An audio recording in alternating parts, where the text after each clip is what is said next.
Hi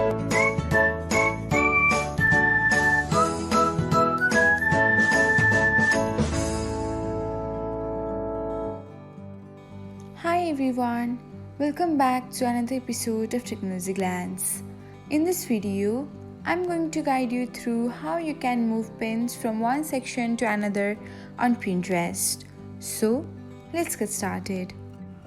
Watch till the end and don't forget to subscribe to Technologyglance by hitting the subscribe button and press the bell icon so that you'll never miss another update.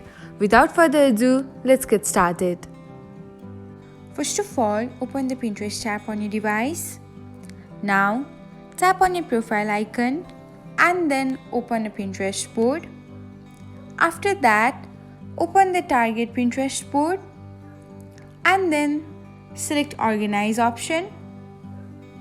Now, tap on the Select All button or just select a pin which you wanna move to another section.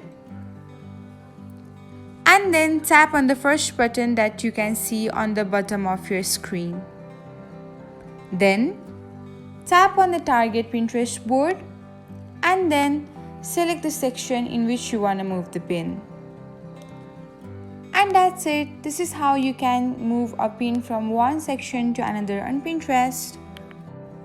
Thanks for watching. If you found this guide helpful, we will love it if you hit the thumbs up button below. We upload great new tech tutorials like this one every day. So, don't forget to subscribe to our channel and hit the bell icon to get an update as soon as we post a video.